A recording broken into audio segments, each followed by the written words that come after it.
आज हम पढ़ेंगे मुद्रा बाजार। आपने नाम सुना होगा। दो तरह के बाजार होते हैं मौद्रिक क्षेत्र में, मुद्रा बाजार और पूंजी बाजार। मुद्रा बाजार एक्चुअली होता क्या है? मुद्रा बाजार से आशय उस बाजार से होता है जहां अल्पकालीन पूंजी का लेन देन होता है।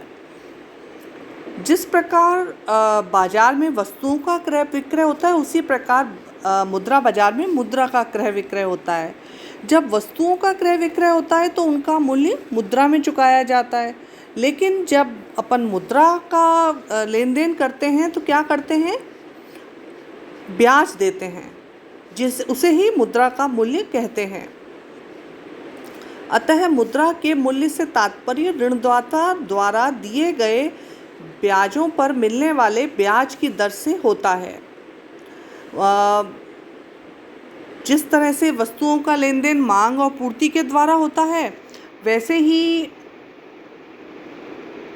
मुद्रा बाजार में मुद्रा का लेन देन भी मुद्रा की मांग और पूर्ति के द्वारा ही ब्याज और की दर या मुद्रा का मूल्य निर्धारित होता है। इसके बाद आता है कि मुद्रा बाजार की परिभाषा क्या है। उन फर्मों या संस्थाओं को सामूहिक रूप से मुद्रा बाजार कहते हैं जो विभिन्न प्रकार के मुद्रा तुलन पत्रों का व्यापार करती है। अब आप ये सोचते हैं कि मुद्रा के तुलन पत्र क्या होते हैं। दरअसल वास्तव में जो मुद्रा बाजार का संगठन है, ऑर्गेनाइजेशन है, उसमें कई अंग होते हैं। पहला देखिए ऋणदाता, दूसरा ऋण प्राप्तकर्ता। मुद्रा बाजार में दो होंगे। ऋणदाता एवं ऋण प्राप्तकर्ताओं से तात्पर्य उन बैंकों, व्यापारियों, उद्योगपतियों आदि से है जो रुपया उधार देते हैं तथा प्राप्त करते हैं। इसके अतिरिक्त मुद्रा बाजार में कुछ प्रलेखों का प्रयोग होता है, कुछ पेपर्स, जिनके कारण लेन देन संबंधी व्यवहारों में सुविधा रहती है। वो कौन कौन से हैं प्रलेख? वो हैं बैंक स्वीकृति बाजार, बैंकर्स एक्सेप्टेंस मार्केट, या व्यापारिक पत्र बाजार, कमर्शियल पेपर मार्केट, अल्पकालीन सरकारी प्रतिभूतियों से संबंधित बाजार, short term treasury bill market, या अविलंब द्रव्य बाजार, कॉल मनी मार्केट जिसे बोलते हैं। ये सब चीज़ें मुद्रा बाजार की का महत्वपूर्ण अंग होती हैं। अब आता है कि मुद्रा बाजार और पूंजी बाजार में क्या संबंध है। बहुत छोटा माइन्यूटली इनमें डिफरेंस है। मुद्रा बाजार केवल अल्पकालीन पूंजी प्रदान करता है, जबकि पूंजी बाजार दीर्घकालीन पूंजी के क्रय विक्रय से संबंधित होता है। इसी प्रकार मुद्रा बाजार में प्रयुक्त विभिन्न प्रलेखों में मुख्य रूप से विनिमय बिल, कोषागार विपत्र तथा अल्पकालीन सरकारी बॉन्ड्स आदि होते हैं, जबकि पूंजी बाजार में साख साधनों के रूप में स्टॉक एक्सचेंज से संबंधित प्रतिभूतियों का प्रयोग होता है, जिसमें मैंने आपको जो ये बताए हैं दीर्घकालीन प्रोमेजरी नोट, ऋण पत्र, संस्थाओं के अंश या दीर्घकालीन सरकारी बॉन्ड्स, ये सब आते हैं। फिर है कि किसी देश में मुद्रा बाजार का क्या स्थान है या क्या इम्पोर्टेंस है, या मुद्रा बाजार कैसा होना चाहिए, तब हम मानेंगे कि वहाँ का मौद्रिक बाजार संगठित है। पहला, देश की जो सुसंगठित बैंकिंग प्रणाली है, डेवलप बैंकिंग सिस्टम है, उसका होना बहुत ज़रूरी है, क्योंकि सारे लेन देन मौद्रिक बैंकों से ही होते हैं। क्लियर? इसके बाद केंद्रीय बैंक की उपस्थिति। सेंट्रल बैंक सभी बैंकों पर नियंत्रण करता है। आप पढ़ चुके हैं केंद्रीय बैंक के कार्यों में।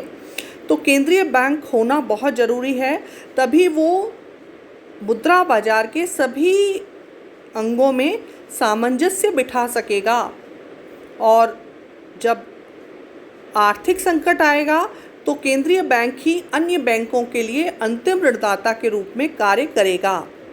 फिर है प्रलेखों की पर्याप्तता। जो भी बॉन्ड हैं या विनिमय बिल हैं वो पर्याप्त मात्रा में होने चाहिए जिससे कि अल्पकालीन पूंजी का लेन देन किया जा सके। इसके अतिरिक्त उप बाज़ारों का होना, सब मार्केट। अब सब मार्केट जो सहायक होते हैं, जब अपन क्रय विक्रय करते हैं तो उनमें कई तरह के बॉन्ड्स में बाज़ारों की उपस्थिति आवश्यक होती है, तो उप बाज़ार भी होने चाहिए, सब मार्केट भी होने चाहिए। और इसके अलावा उन उप बाज़ारों में पारस्परिक संबंध भी होना चाहिए जिससे कि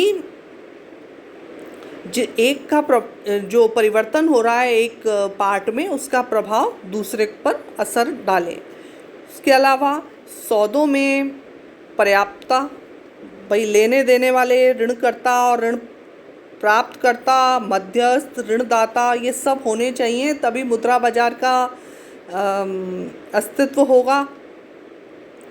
इसके अतिरिक्त अन्य मुद्रा बाजारों से संपर्क। भाई विकसित मुद्रा बाजारों का दूसरे मुद्रा बाजारों से भी संपर्क आवश्यक है। आपने नाम सुन रखा होगा, अपन आगे की क्लासेस में पढ़ेंगे।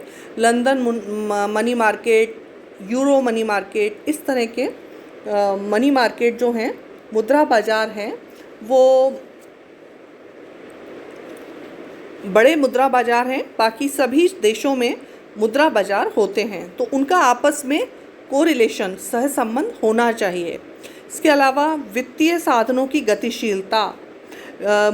विकसित मुद्रा बाजार में वित्तीय साधन पूर्णतः गतिशील रहने चाहिए, क्योंकि तरल प्रतिभूतियाँ अधिक मात्रा में उपलब्ध होने से यदि वे अधिक गतिशील होंगी तो ही मुद्रा बाजार सुदृढ़ होगा।